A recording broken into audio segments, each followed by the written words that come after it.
Greetings, music geeks, audiophiles, and juggalos. My name is Jimmy, and you are listening to The Weekly Waltz, Episode 7.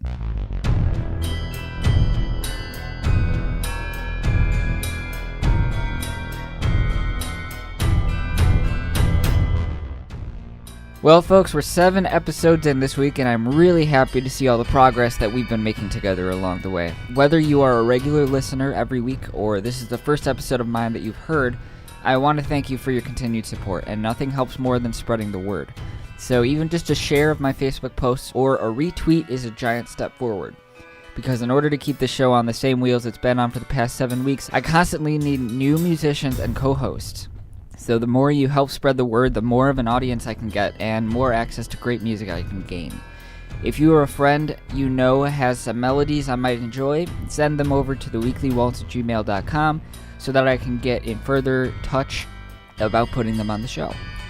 Today, we've got a brand new playlist of 5 songs for all you at home. We're going to start off things with a Twin Cities band called Crooke and the Coppers and their song I Don't Know. Then we'll take a cruise on up to Canada once again, where we'll hear from a producer who goes by the name of Rejoyce, and a song he worked on with a French singer named Charlotte Germaine.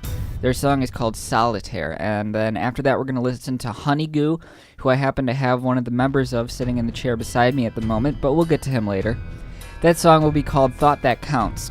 Fourth up, we're going to listen to a Chicago group called The Get with their song Wrongway Goldfarb. And last up, we're going to hear from the Venus and the Lion guitar player Nathan Smerage and his instrumental cover of the Bedlam song Gypsy, Stank. Before we get into any of that, I suppose it's time to introduce my co-host for the episode. Otherwise, I could tell you to leave. I mean, whichever you prefer. Okay, I guess I'll leave. Okay, well, what's your name? My name is Vinny Olmsted. Alright, what's your profession in the music industry, Vinny? Well, starting this Thursday, so I guess I'm already working there by the time this is aired. I'm going to be a bass teacher at Guitar Center. Oh, nice. Yeah. Do you do any, songwriting and stuff? Yeah, I do that too. Okay. Yeah. Are you in any bands? Yes, right now I'm in a 4-piece rock and roll band called Business Cash. Ooh. Which Jimmy has gratefully provided the link to our Facebook page on this. I will have. Yes, you have. And we're pretty new. We've only played one show. So nice. And finally, what's your favorite color, Vinny? It changes. It's either blue or green depending on the mood I'm in. Oh, you're a mood guy. I am. I'm a very moody person. Okay. Moody blues? They're okay. Or is it the moody greens? Does it kind of... Yeah, it's like aqua color. Oh, aquamarine. Yeah. Okay, gotcha. Well, thanks for coming on the show today, man. We got a really fun one planned out. Lots of stuff to discuss, lots of tunes to listen to. Plus a game at the end where you'll have the opportunity to win an unmarked bootleg cassette. Yes. So, how's that sound? That sounds good. Good? And I need to get a cassette player. Good. All right, man. Well, let's get the ball rolling today with our first song. It's by a Twin Cities band called Crooke and the Coppers. And their Facebook page says that they're a very classic rock influence band, but you can also pick up a lot of pieces from soul and blues rock in their music. They have a couple of songs currently out online, which they released late last year for everyone to check out. And one of those we're going to be listening to right now. And that track is called I Don't Know. And once again, that's from Crooke and the Coppers, so let's hear what they've got.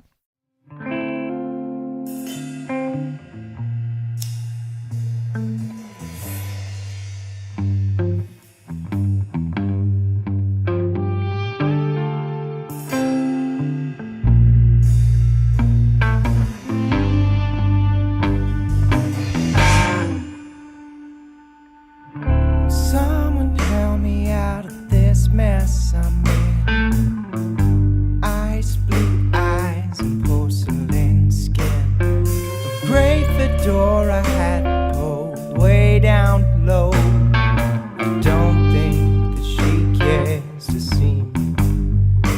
Well, I hear sometimes cursing at the wind. She knows it won't do it no good.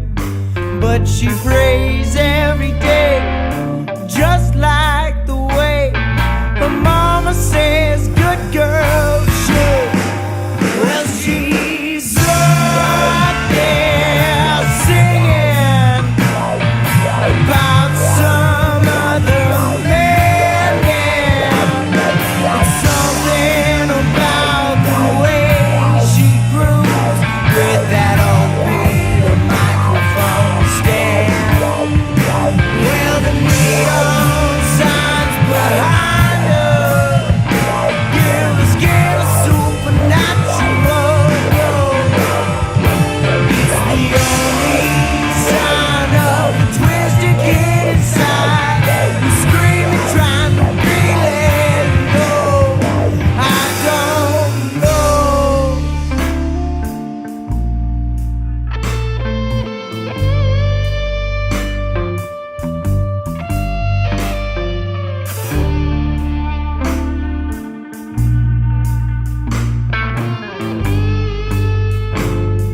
asked where she's from.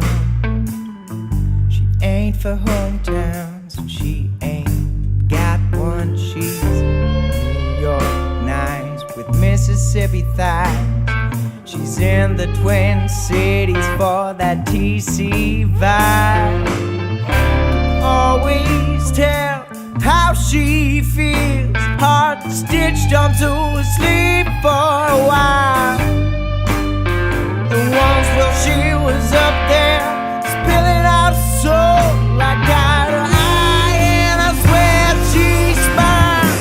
Well, she's up there singing about some other man, and something about the way she grooves with that old beat microphone stand. Well, the neon signs behind her give the skin supernatural.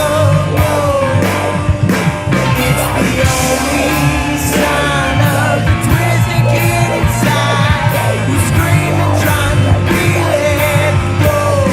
And I don't know.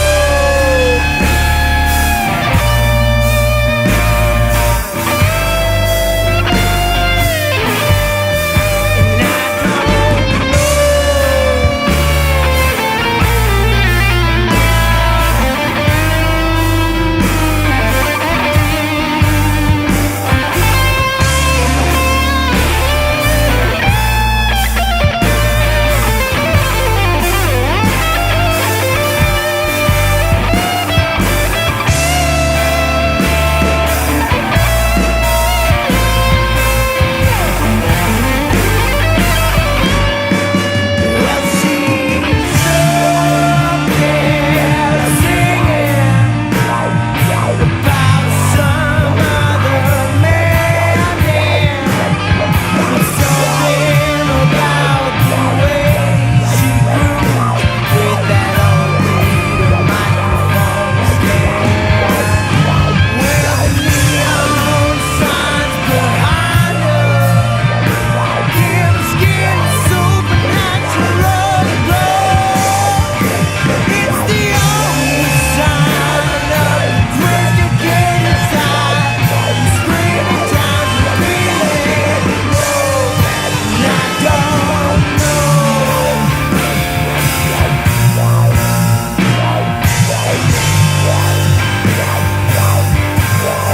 And I don't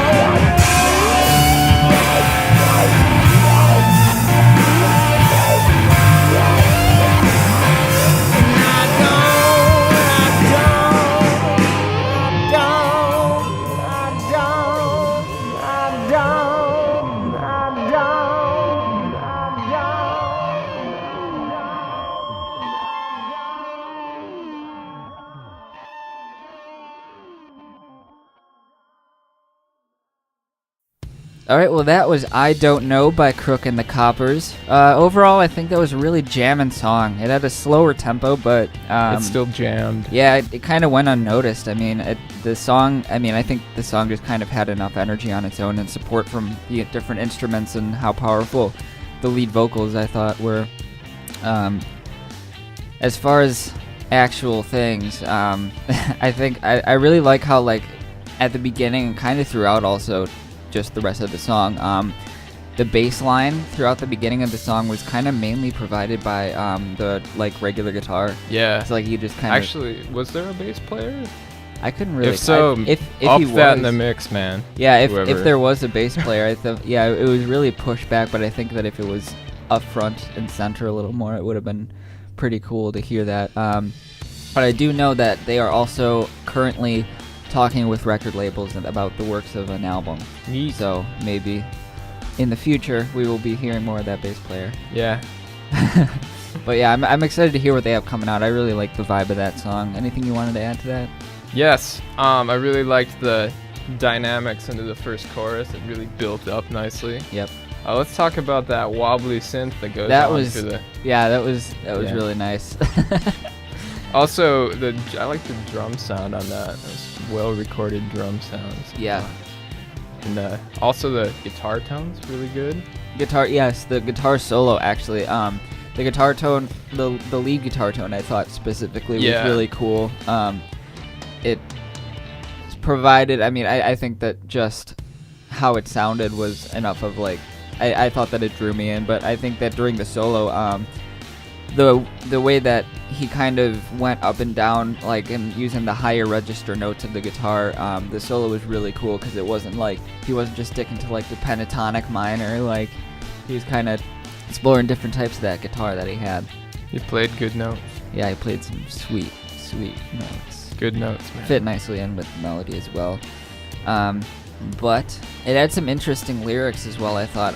In the chorus, the words are, well, she's up there singing about some other man, and it's something about the way she moves with that old beat-up microphone stand, and the neon signs behind her give her skin a supernatural glow. It's the only sign of the twisted kid inside screaming, trying to be let go. I don't know. I kind of like the contrast there from the rest of the chorus that seems to be glamorizing this character woman that he's singing about, saying how beautiful she is and how the neon sign behind her just brings everything out. But then at the end it kind of goes into further reiterate the fact that everyone has some demons lurking beneath the surface. Yeah, what he said. Yeah. Alright, well, I'll provide some links at the end of the show for Crooke and the Coppers, but that was their song, I Don't Know, released in October of 2013. Let's get into the latest music news, shall we? Sure. On Tuesday, Julian Casablancas and the Voids, his new solo project, emailed the first single from their upcoming full-length album, Tyranny, to those who pre-ordered the album and also put it up online. And his album is set for release on September 23rd. The single is 11 minutes long, and it's his second solo album to date, his first being 2009's Phrases for the Young. And early last year he put out his most recent record with The Strokes, which is his most recognized band, and it's also going to be his first direct piece of music to be released on his new record label, Cult Records.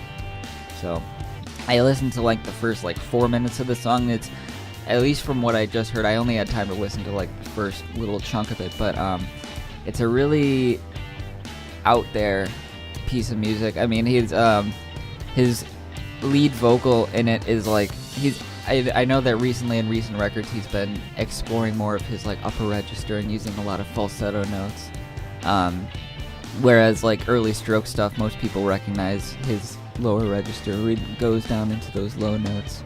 But I think it kind of shows that he's really kind of branching out and making some newer stuff for fans to explore different kinds of influences.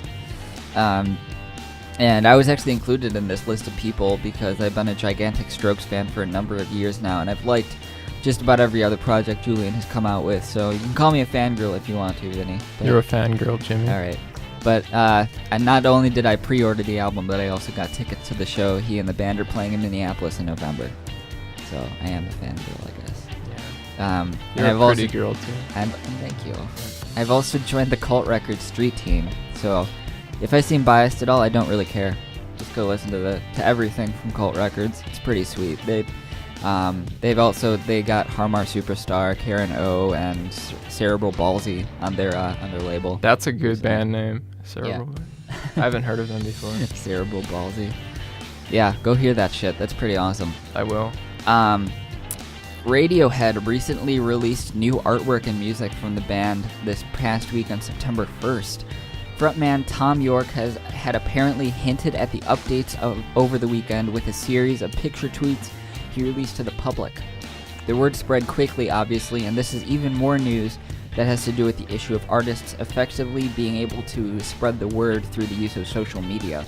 I think that personally, especially in today's day and age, an artist who's able to go on and if they have all those social media outlets such as Twitter and Facebook, I think it's proven to be a lot more of an effective tool to be able to get people, as far as fans, to be able to hear about what's new, I guess. I think that Twitter, especially because I think that to a lot of people, Twitter kind of seems to be on more of a personal one-on-one level, I guess, so whereas people, the artist can say something and then the fans can speak back, so it feels more like a conversation, and I think the fans are able to be like, yeah, I'm actually talking to you.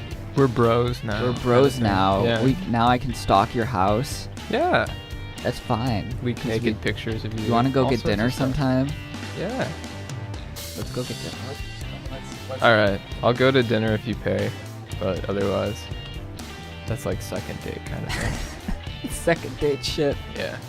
I think it's also a useful tool for musicians to use on the grounds that they're able to cover fans, like to be able to spread across different platforms at once and be able to have like put out one piece of news and have the ability to have that go onto Facebook, onto Twitter, onto their Tumblr all at the same time so that everybody can see this all at once and they'll get the same information. Ryan Adams is currently streaming his brand new album named after himself. Ryan Adams. What on an NPR. egotist. I mean, Jesus. Get over yourself, Ryan. Right? Adams. It's on NPR right now for streaming, and it was entirely self-produced by Adams at his PAX Am Studios in Once Hollywood. again, egotism, self-produced. It's the follow-up album to 2011's Ashes and Fire. And when he was asked about the sound and the new direction his newest release takes, you're going to love this. Okay. And the new direction his newest release takes, he commented by saying, "I'm too old to care who likes my records. It's all bullshit anyway. People make judgments about records, but the music is eternal. I like Be Here Now, but I don't even care if Noel Gallagher doesn't like it. Because you know what? I will take 2 bong hits and the record will blow my mind." Nice. Yeah. Actually, I completely agree with that statement. I do too. Although I think usually Noel Gallagher liking your music is the sign of quality. Yeah. Like if he doesn't like you, you kind of Sucks. maybe should get a different job. Yeah. Think Yeah, about it was working at Starbucks. Yeah, or- I yeah, I thought that was a really snarky comment, but I mean, like you said, it was extremely true. I can definitely agree with that. And I think at this point, I mean, he really has just put out so much music now. He has like something around like 14 studio albums now that really, I mean, just about any of his albums that you listen to will have some sort of sound that appeals to anybody out there. He's not really afraid to step out of the box in his artistry and do something new, so respect. Next up on the weekly music mix, we're going to hear from a Canadian producer who goes by the name Rejoyce. He worked recently with a French singer named Charlotte Germaine on a song called Solitaire. He has a guest on a song called Solitaire? Yep. All right. That sucks. This is a really interesting one, I have to say, because it takes some influences from a ton of different genres and kind of packs them all into one song. But I'll let you guys take a listen with us and make up your own mind about how you like it. So here's Charlotte Germaine featuring Rejoyce and their song Solitaire.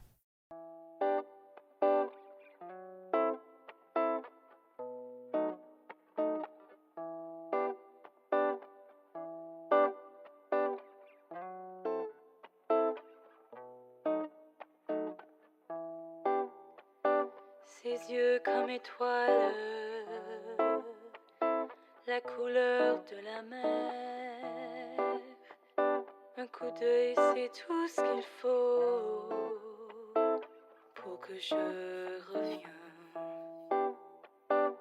Nuit après nuit, vers après vers. Un coup d'œil, c'est tout ce qu'il faut pour que je revienne.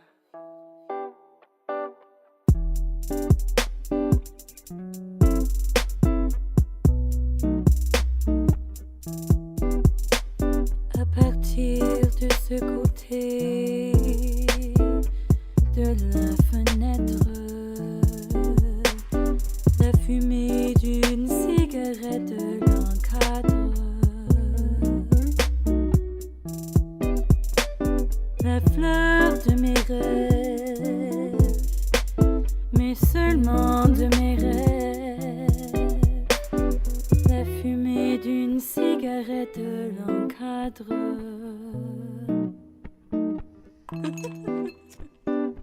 On chante pour les perdus, on chante pour les solitaires. Nous sommes ici pour celles qui noient nos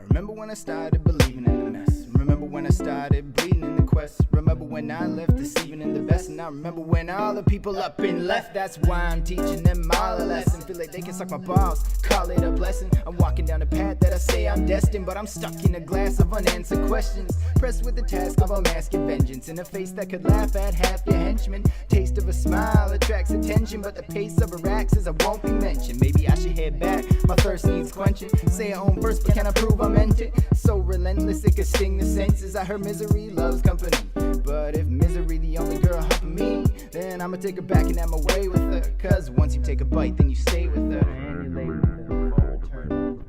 On chante pour les perdus, on chante pour les solitaires. Nous sommes ici pour celles qui noient nos yeux. Chante pour les perdus, on chante pour les solitaires. Nous sommes ici pour celles.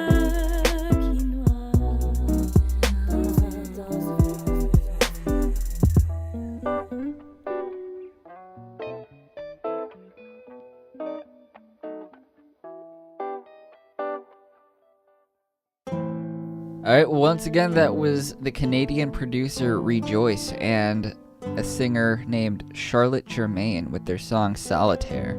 You want to add anything? What do you think? Was she a French person from France or a French Canadian? Probably French Canadian. Yeah, I would imagine. Yeah, most likely. I have a list of things, but I think you should start it off. Alright. Well, I like the beginning of the song a lot. Yes, I I like... Yeah, the guitar part had a really cool chord structure. Kind of a bossa nova feel. Yeah, it was really cool. I like that. And the way that it started out with just the guitar and just the vocals was really cool. And then I think that it kind of goes into that different part where he puts the hip hop beat behind it. And I felt that wasn't extremely necessary, but I did think that at times it added a little bit of a nice touch of flavor. Mm-hmm. But I think overall I would have probably just been happy with just the jazzy piece and the vocal over it. But I mean, not my piece of music to judge. So yeah. Yeah, those were some pretty artistic drum beats they had over there. Those, yeah. Definitely. And, yeah, I think that they were. It was nice that as much as I would have liked it to just be the guitar and the vocals, I think that with that little hip hop beat in the back, I think that it was low enough to be able to low enough in the mix regarding because I know in a lot of songs like that have like a beat like that, a lot of times it's like up front and it overpowers everything, and then at that point I think a lot of those songs can kind of become unlistenable. But I think with this one, I think it was kind of buried enough where it was like, okay, yeah, like, I can understand this. And I mean, like I said at the beginning of the song, it kind of included a lot of different genre influences crammed into one song, just like jazz, hip-hop. I heard a lot of blues influence and electronic music. And I think that the fact that Charlotte is singing in French just kind of brings that whole regard full circle, because if all of these genres making an appearance into like one jam-packed song, the fact that the song is in French was just pretty makes sweet. it sexier. Yep. Yeah, I thought that was pretty cool. Just imagine if it were in German. Right. That would. I kind of think all metal bands should sing in German, just because it's the most metal language there is, I think. Well, what about Norwegian? It's close, but it's a little too sing-songy, the Norwegian language, I think. Yeah, that makes sense. Also, I mentioned this, and Jimmy had no idea what the fuck I was talking about. At the end of the rap verse, where it kind of slows down and distorts, it reminds me of the opening to Milkman by Aphex Twin, where it's like... And I just like that. And I'm excited for the new Aphex Twin album that's coming out. Yeah, I have not heard much Aphex Twin. I've heard like a few of their songs, but I haven't had anybody actually like hit me and be like, you listen to Aphex Twin. Listen to Aphex Twin, or I will hit you. All right, well, I'm going to ask you a few questions if you don't mind. We're We're into the interview portion of the podcast here. So once again, your name is Vinny Olmsted or whatever. The how L you is pronounce it. actually silent for some Olmsted? dumb reason. Yeah, and it's like almond, kind of. Olmsted. Yeah. Olmsted. It's Anglo-Saxon for house by elm trees. That's The more artistic. you know. All right, Vinny. How long have you been writing songs? Since I was 14-ish. Yeah. I'm 22 now. So like 8 years. Yeah, 8 years. Wow. I mean, I'm not saying anything was really worth listening to until I was about 17. Right. Yeah. Well, that kind of goes for a lot of us songwriters. Yeah. I think.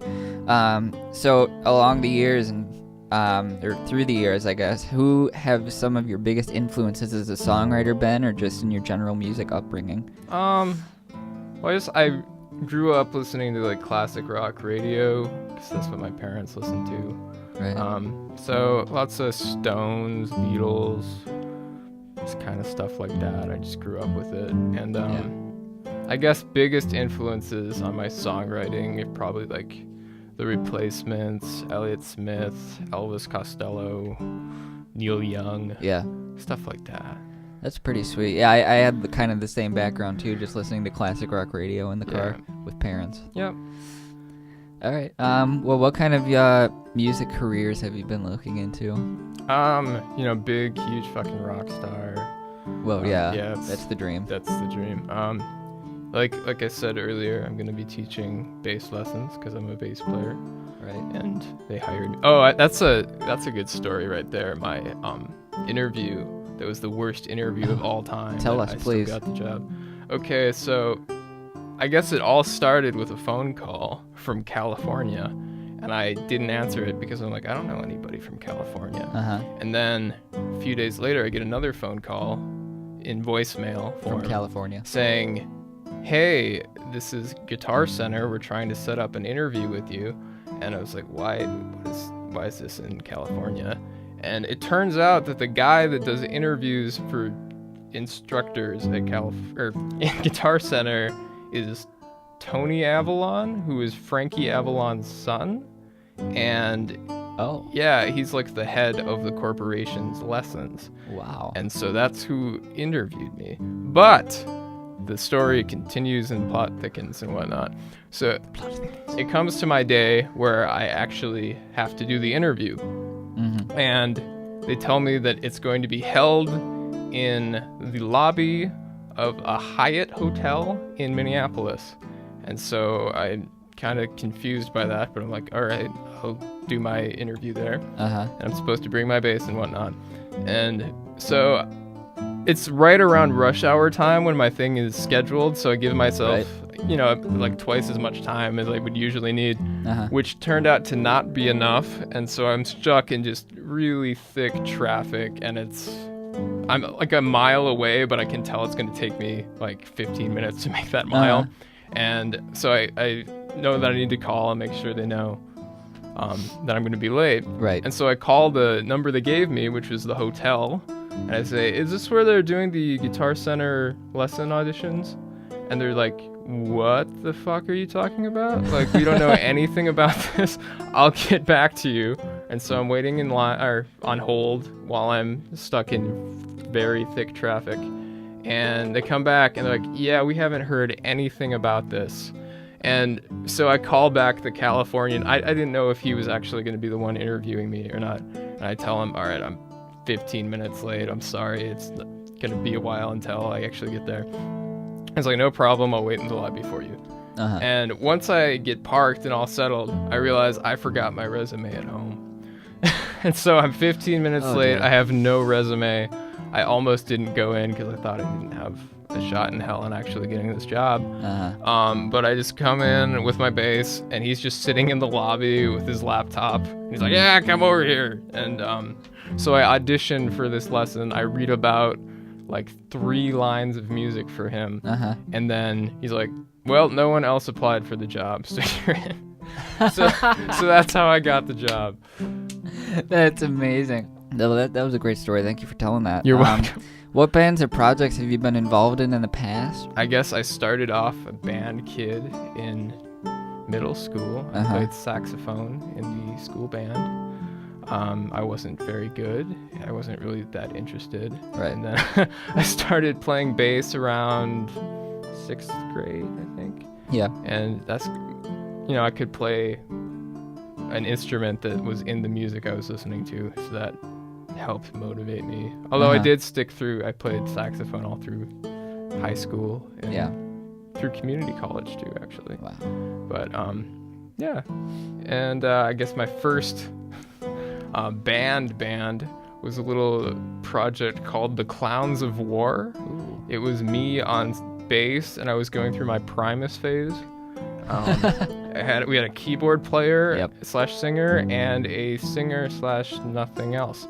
So we were the coolest band ever. We had a song called Evil Cable Guy, about an evil cable guy. Evil cable guy. Yeah, and the townspeople were just fed up with the fucking cable guy. I have to go listen to the song now. Yeah, no, I think you can still find our MySpace page. And then was Honeygoo shortly after that? There was a band in between that and Honeygoo.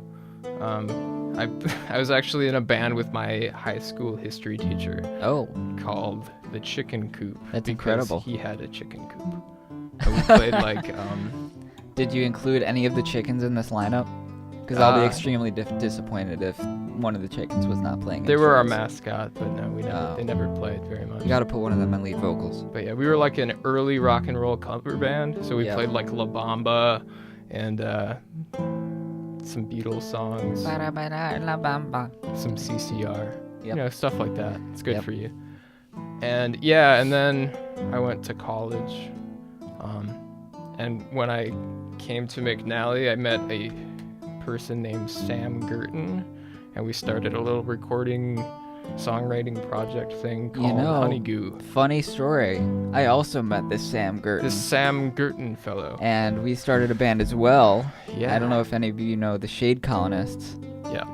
Probably not, because they were rad. We had one demo, and it was a really fun band. I mean, Sam's a artistic person. Is a very artistic person. He was one of the best friends I met at McNally. Right, but yeah, if you were to here. tell me that he was really an alien from another planet that came to Earth to learn about college musicians, that would not surprise me at all. Yeah, but so you started Honeygoo with him, and it was just a two-piece. Yeah. You didn't kind of I know there was a period where you guys were seeking out other musicians for the band. We auditioning people. We had a drummer for a little bit, but we were such bad such social inept people that we just didn't have the balls to tell him we didn't really want to play with him anymore. Yep. So we just kind of scheduled practices without him. Yeah. So I feel sorry for him, but yeah. Cause he, just was not really vibing with us, I guess. Yeah. Well, that happens, I guess. And then, so you guys made your demo EP, which we're gonna be playing a song from here in a minute here. But you asked me to contribute with that and kind of co-produce or whatever. And that was really fun. I thought it was all kind of done within the period of about a month. Yeah, it was the last month of the semester, so we were everyone mixing. was we have to get shit done. Yeah, we were I think we recorded most of the guitars, vocals, and drums in 2 4-hour recording sessions. Yep. So that's, if it sounds really immature and kind of rickety, that's why. Why. And we also had the worst amp ever that we recorded most of the guitars on. Right. It had a volume and a gain, and that was That's it. amazing. Yeah, I remember that amp. It was a good amp. Yeah, absolutely. Yeah, We'll get more into talking about that after we'll give the full story after we hear the song, but I guess we should probably get into it. So we're going to be hearing from that demo EP from Honeygoo. The song that we're going to listen to is, there were half of the songs on the EP that were written by Sam, half of them that were written by you. Mm-hmm. And the one that we're going to listen to is one of the ones that was written by you, called Thought That Counts. Well, let's take a listen here. Thought That Counts by Honeygoo.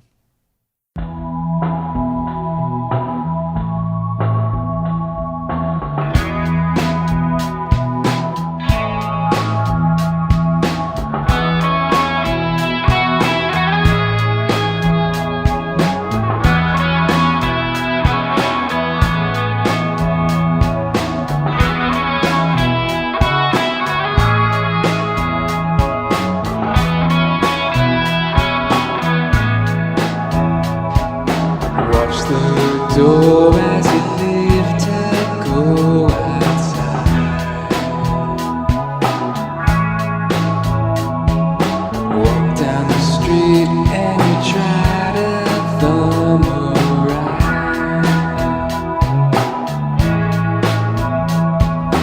We both know that no one's gonna drive on by, but it's the thought that counts, the thought of leaving me.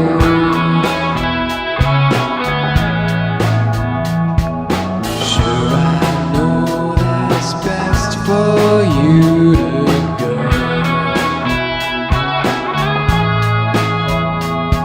The passion's gone, things are moving too damn slow. But I wish I could hold you every day I have left. But instead you left,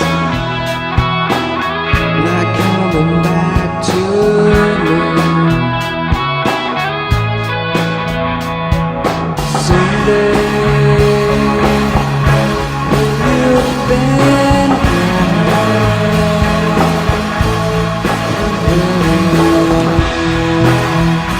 I'll forget about you, but until I do,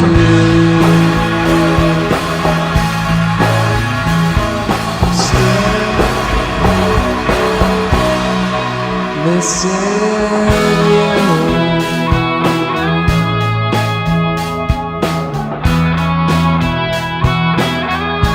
It's the thought that counts, the thought of leaving me.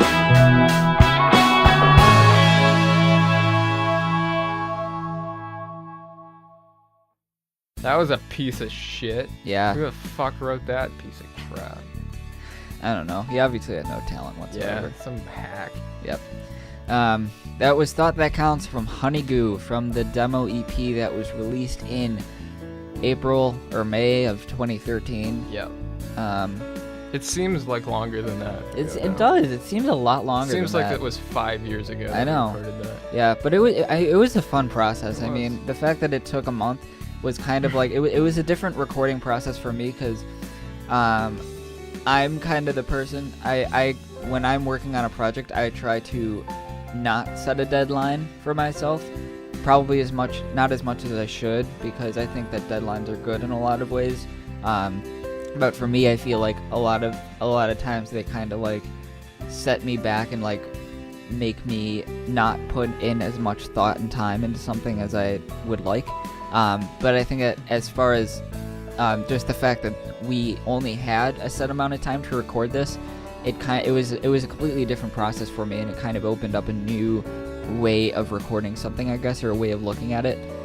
So I think it was really fun, just kind of like trying to get as much as we possibly can done to record this demo EP in the set amount of time that we had. Oh, let's see. As far as the song, I mean, We didn't actually listen to it, just so you know. Yeah. We're, we both have heard the song about 400 times. yeah. So. There was that nice little synthy part that we added at the very end of it. I Yeah. remember. Yeah, That like little- we recorded the bass tracks and the guitar tracks and drum tracks, and then basically it sounded really bad and it just really thin, and so I just took it. I had like a like a really rough cut of all like the things we recorded, and then I just imported that to Logic and just messed with the synths and stuff. And I do remember I added there's a Glock Yep. in the background I remember because I was in the history of Jimi Hendrix class at the time, and I was inspired by Little Wing, like the Glock in that. That's why that's there. Oh. But I didn't just want to do a Glock sound, so it has like some chorus, and we used all of the effects we possibly could. on Yeah, that I think they recording. paid off though. I think Yeah. it made a nice little tone for all of the little instruments in there.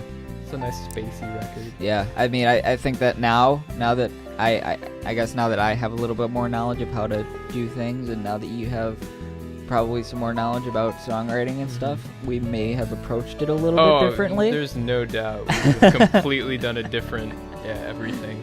But, I mean, I think that for what it was, it's a nice little demo. So, I mean, let's see, the other songs on there, what have we got? We got Karina, which was a Sam song.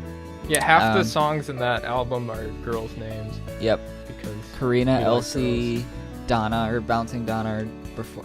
We had like 5 names. There's about, for that, for we that don't song. really know what it's called. It was Only like Sam Darkness Before the Dawn, or whatever was it that is. the I don't know. the Whatever night's it is. Darkest Before Dawn. Yeah, but the demo EP is called Free Ride Spaceship. It was going to be called Mushroom Sweatshirt. For Yep. a little bit. But Because, we changed the name to Free Ride Spaceship last minute. No, it originally was going to be called Whore Salt. Oh yeah, That was Horse Salt. That's right. Because we needed some project name, and Sam was like, what if we call it Whore Salt? But yeah, Free Ride Spaceship is now available. We re-released it. It was put up right when we released it. Then it was taken down because of Sam's. He didn't tell us he was taking that down. No, he just kind of took it down. So it was taken down, and then we were like, you know what? We haven't heard from him, so we're gonna put it back up again. But yeah, after that, then we just decided together to re-release it, remaster it in stereo. And I just kind of took one night until like 4 in the morning to do all that, and then I re-released it on my personal production page, which is Burnout Productions, BYRNE, outproductions.bandcamp.com. So it's under Honeygoo, and the EP is called Free Ride Spaceship. So go and listen to all those songs, because I think it's still pretty fun. It's got a blue lady with her head on backwards. Yep, that's how you'll recognize it. Yeah. It's some nice artwork. I like that a lot. Yeah, Sam it's pretty just sweet. whipped that up. Yep. All right, well, let's get into a little discussion topic here. Today I kind of wanted to talk a little bit about the use of the internet in like the creative perspective, and how having it as a resource is helpful in some ways to artists or musicians trying to get their music out there, and how it's kind of become detrimental. Because I mean, before this day and age where it wasn't a thing, in a lot of ways, I mean, it was very easy. If you were an artist or you were a musician, it was very easy to be able to get your music out there to an audience, as long as someone would pay for it. Exactly. So like, and before, because it wasn't even an issue. Like there was no such thing as the internet, so people didn't even think of it as a concept yet. So people were just like, oh yeah, okay, this guy has a song out, I'm gonna go to the record shop and buy this song. Or like it would all be word of mouth, and people would be like, okay, yeah, have you heard of like John Adams? The president? Yeah, a little Yeah, bit. he's got his new... Or the minimalist composer, John Adams. Well, both. The, it's like their son. It's their love child. Of John Adams and John Adams. Yep. And they made John Adams together. That's cool. But yeah, he's got his new experimental indie rock album thing out. Yeah. It's not. They don't call them albums anymore. Yep. They're things now. They're things. But yeah, I mean, back in that day, it was like, you just go down to the record shop, and now the internet has created this new surface where literally anybody who has a new project can put something out. But I feel like with that, there's a lot of mediocrity, and there's this whole new level of like that not everything being put out is, I guess, quality. But I think that also kind of has had like a little bit of an undertone. It's like, who are we to judge what quality is, I guess? In a lot of ways too, that just the fact that the internet has been brought up, and so many people are releasing things that like not so many people really care. Like people who see that their friends have put something out on the internet, a lot of people can be supportive, and a lot of people can be like, oh yeah, I'm gonna go listen to this right now because this guy's my friend and I want to go and hear his stuff. But I feel like a lot of people are like, okay, yeah, this is just another guy who has this new mixtape out, and I'm not gonna listen to this whatsoever. Especially if your Facebook friends or whatever are all musicians as Yep. well. It's really hard to get other musicians to care about Exactly. music. I get about 50 invites to like somebody's page at any given week. Exactly. So. Yeah. And then I also kind of wanted to touch a little bit on the have you heard about this net neutrality thing? I have, but remind me what it is. It's basically the concept of the government is, I guess, I don't know if they're trying to pass the law or it's just kind of a concept right now. I'm not sure the exact state on it, but the whole idea of net neutrality is basically giving the cable companies and the internet companies the rights to control what you're able to view on the internet based on how much you pay them. So, like, for access, to be able to access YouTube, to be able to access SoundCloud, to be able to, like, the big name creative platforms, I guess. To be able to access those, you have to pay Comcast or Xfinity or AT&T X amount of money more each month to be able to access those things. So I think that in that way, it will definitely be limiting a lot of people to be able to access YouTube and to be able to access a lot of those things that people are able to put their, songs out on a lot more. But I think that some ways, actually, I feel like it might be a little bit helpful to kind of filter out some of those people who are just like, yeah, I like made this song in like 2 minutes and I'm gonna put it out there, so go listen to it.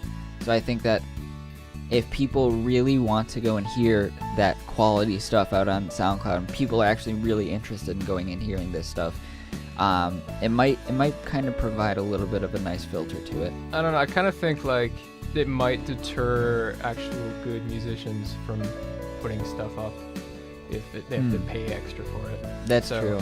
I'm not really sure it's going to filter out the quality at all, to be honest. And people are going to pay as much as they can to watch all the YouTube and porn they can. I don't think it's really going to, a certain price is going to deter people from really using any of the services the internet provides. Yeah. Yeah, I mean, overall, though, I think that it would probably would still be better off if it wasn't a thing. Yeah. I think that the way the internet is right now, it's still growing and it's always getting bigger and bigger, and like people have the freedom now to be able to put out whatever they want to. If they have a piece of artwork, if they have a piece of music, if they have a spoken word piece or something that they want to get out there or put on the internet, they have that as a platform, and people can go and listen for free. People can go and pay them money to listen to it. So I think it's kind of served a nice purpose at this point. So I think that personally, overall, I mean, despite what I said, overall, I think that it would probably be better that it didn't happen. But, I don't know. Well, thanks for that discussion, Vinny. You're welcome. That was a great discussion. Well, let's move right on into our fourth song. We're going to hear from a Chicago band called The Get, and a lot of the members of that band I'm actually pretty good friends with. They have an album that they released in like a few years, like quite a few years ago. I don't even know exactly what year it was, but it's got like 10 or 12 songs on it, and all of the songs kind of you hear a lot of different influences from a bunch of the different songs in there. I hear a lot of like folk influences in this song specifically, but there's like a lot of like classic rock stuff. I hear a lot of 90s alternative rock influences in some of their songs. So don't let this song, if you don't like it, don't let it deter you away from listening to the album. But I'll provide all of them links at the end of the show today. But here we go with The Get and their song Wrongway Goldfarb.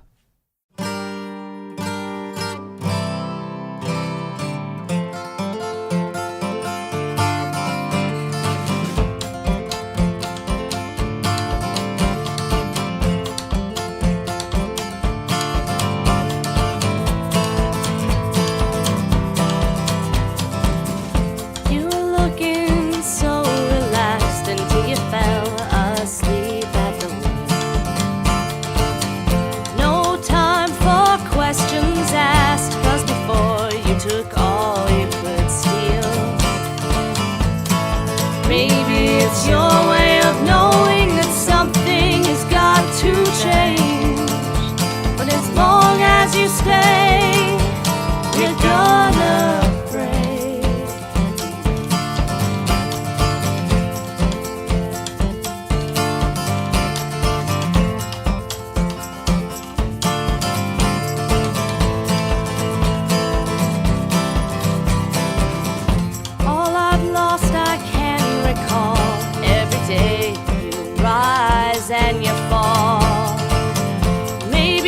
just woke up too fast and realized one day you grew tall. Maybe it's your way of knowing that something has got to change. But as long as you stay, you're gonna break.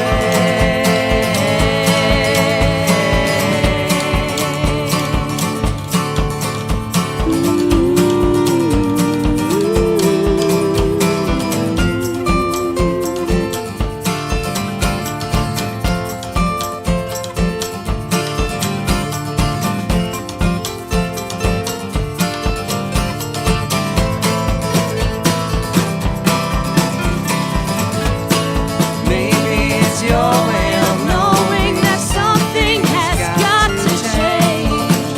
But as long as you stay, you're gonna break. Take the wrong cue. But all that is done by your design.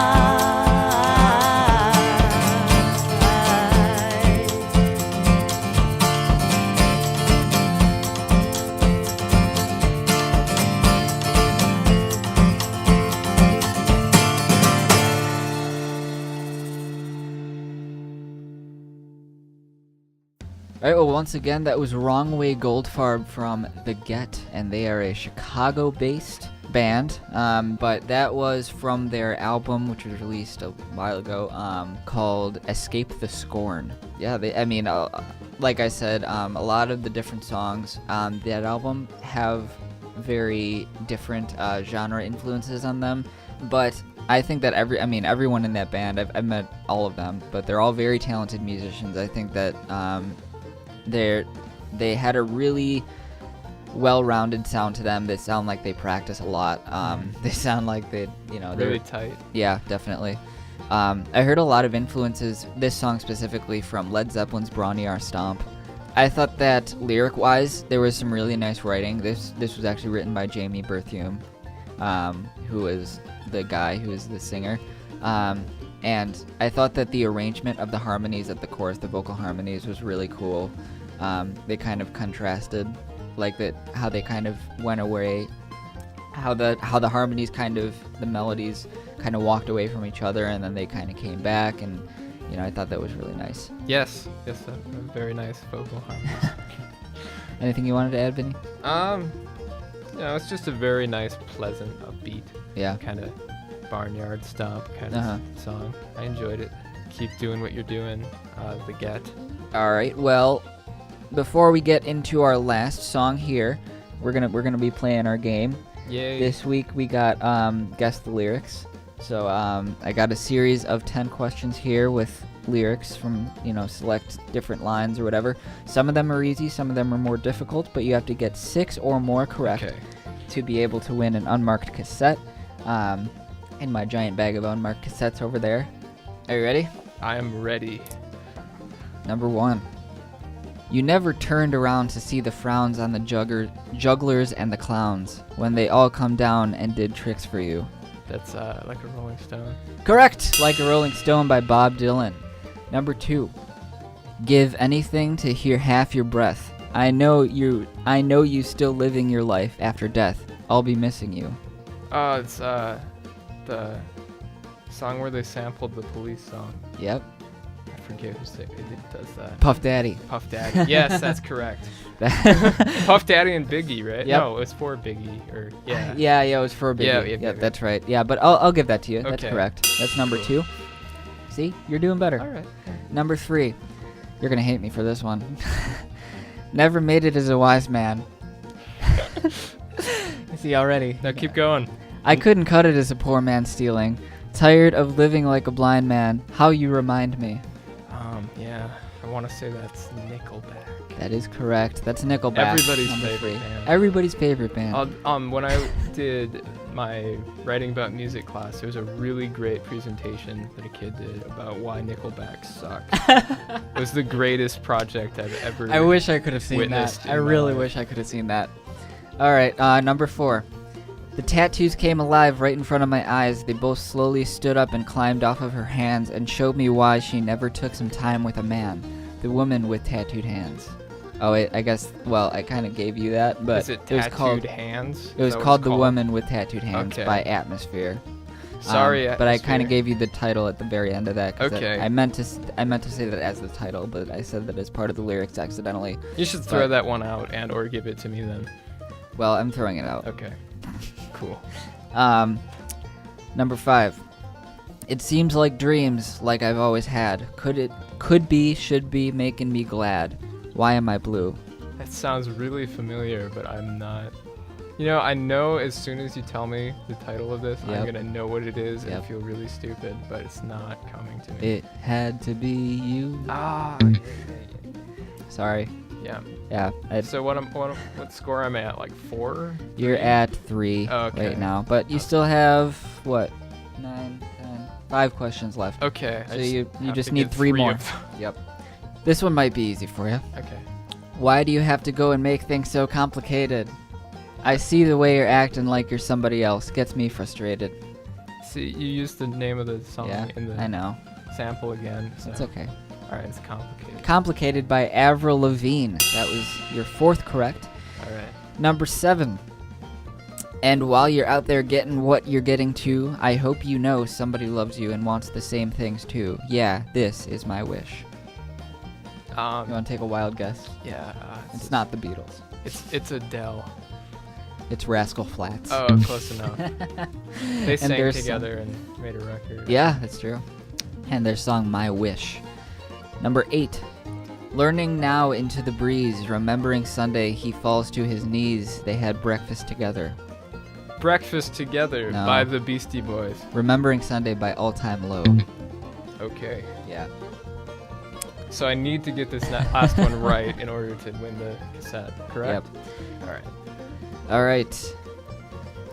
Number 9. Staring at the ceiling in the dark, same old empty feeling in your heart, 'cause love comes slow and it goes so fast.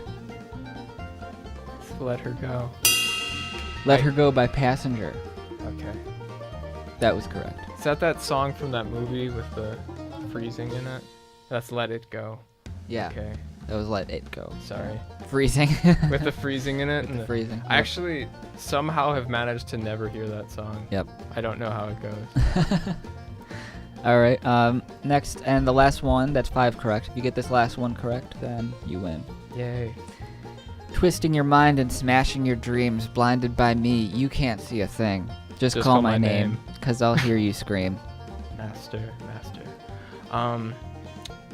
Yeah, I'm not sure about this one. Oh, you're not sure? This Master of Puppets. Master of Puppets by Metallica, that is correct. That is 6 correct, so that's technically a D. But, you know, that's still enough to win, so you got a You cassette. win this time, Kaylee. Alright, go and pick out your cassette.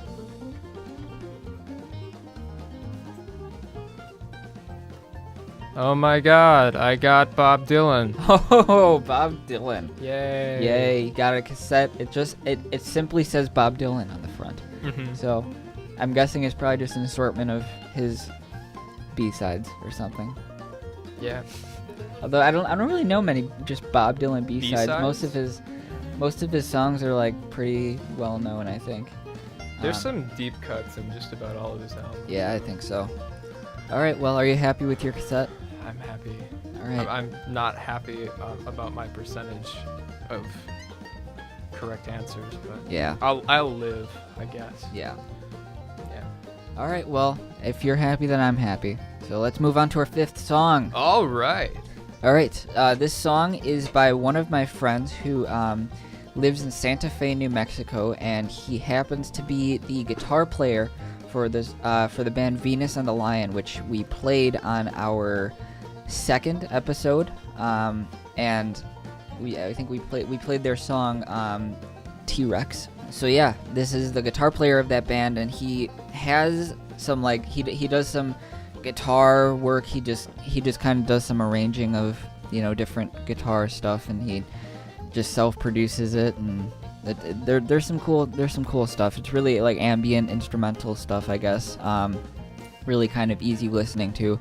easy listening. But this is actually a cover of a song called Gypsy Stank by a band who's also from Santa Fe. It's kind of a local Santa Fe band called Bedlams. Their song Gypsy Stank.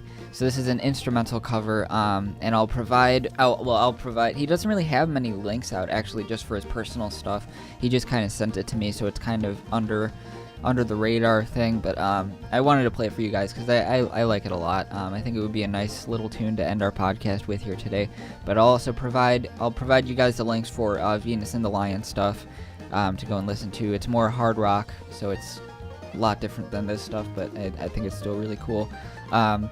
And then I'll also provide the link to go and listen to the original song from Bedlams.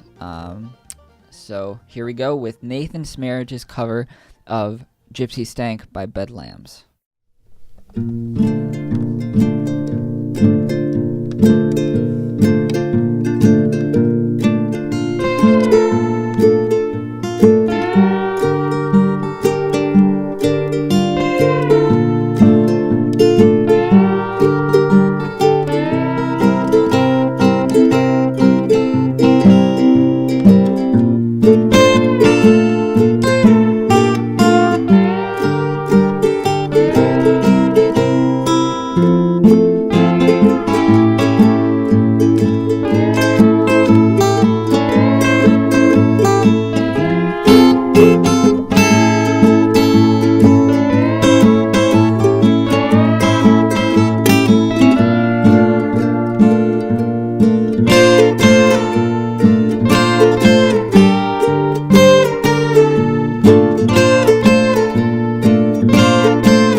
I thought that was a pretty nice, short and sweet song. I mean, it was really to the point. A lot of really cool. I like the guitar tones that he used, and I like how the basis of the song, I guess, was kind of a really percussive, low-end guitar that was kind of playing just one finger on the bass notes, and then the chords kind of being strummed. And then there was a nice little ukulele and a slide guitar in the back. Most of all, though, I think that the tone of the slide guitar was really cool, and the way that it kind of sat in the mix. That was a uke? That wasn't a nylon guitar? It might have been a nylon. I know he owns a ukulele. Okay. So, it sounded to me like a ukulele. I'll have to ask him, actually. Okay. But, yeah. But yeah, good contrasting timbres in your instrument choices. Definitely. I really like that. Yeah. I listened to the original song as well. I kind of like this cover a little bit more than the original song. Not to say that it's a bad song, but I kind of enjoy the cover a little bit more just because it has more Gypsy Stank to it. Yeah, Gypsy Stank. Yep. It's just stankier. Yep, stanky. And Gypsy ear. Yeah, but really nice arranging. I like. It was a really cool guitar song for all you guitar fans out there. But yeah, other than that, I mean, Gypsy Stank. That was a nice cover. I like that a lot. Well, it's about that time at the end of the show here today. It's Miller time. It's Miller time. Right. I'm not sponsored by Miller. I can't say that. Oh. It's non-denominational beer time. Non-denominational beer time. All right. I'm gonna go over all of the links for all the artists that we heard today, where you can go and listen to their music. A lot of them are kind of under the radar bands that don't really have set like Facebook pages and Bandcamp pages as a lot of the other artists that I've played on the other shows. So the links are kind of minimal today, but I mean, we gotta support these independent and upcoming guys as much as we possibly can, just as much as anybody else. First, we heard from Crooke and the Coppers, and you can go and check out their music at crookeandthecoppers.bandcamp.com. We heard their song today called I Don't Know, and that was a single which is kind of preceding an upcoming album that they've been talking about. So crookeandthecoppers.bandcamp.com. Go and check them out on Facebook at facebook.com/crookeandthecoppers and soundcloud.com/crookeandthecoppers, and that is spelled CROOKE and the Coppers. Second up, we heard the producer Rejoyce from Canada and the singer Charlotte Germaine and their song Solitaire. Go check out this song and all of Rejoice's other productions at soundcloud.com/EZJ-music. Third up, we heard from Honeygoo. You can find that recording in the garbage. You can go and check that out on my personal production page at burnoutproductions.bandcamp.com/album/free-ride-spaceship. Hyphen. And hyphen. No hyphen at the end. And soundcloud.com/honeygoo, where you can go and check out the really Oh yeah, we have bootleg some recordings. demos. Yeah, up there's there, like don't 2 we? other ones up that there. I don't think I had anything to do with anything on Well, the SoundCloud whatever. page. Who cares? Fourth up, we heard from Chicago band The Get and their song Wrongway Goldfarb. Go check their stuff out at facebook.com/pages/the-get/497-832-89825. It's one of those like default Facebook page things where you don't... I thought they gave their phone number. Yeah, where you don't actually get we don't actually put in the Facebook page like name that you want, so they haven't been able. But if you go onto Facebook and you look up The Get, I'm sure you'll be able to find it. So sorry for the long link, but that's about all they have up there right now. They also have a CD Baby where you can go and check out their album called Escape the Scorn. So go and buy that at cdbaby.com/cd/theget. And you can go and also get that CD on Spotify as well. Just search The Get and Escape the Scorn. I'm sure you'll find it. Last up, we heard from the guitarist for Venus and the Lion, Nathan Smerage. Go and check out his stuff with Venus and the Lion at www.venusandthelion.com, venusandthelion.bandcamp.com, and facebook.com/venusandthelion. It's kind of like hard rock stuff, very kind of progressive experimental stuff. I don't know if any of you guys have heard it on the second show, but if you haven't, go check out that second episode because we play their song at the very end.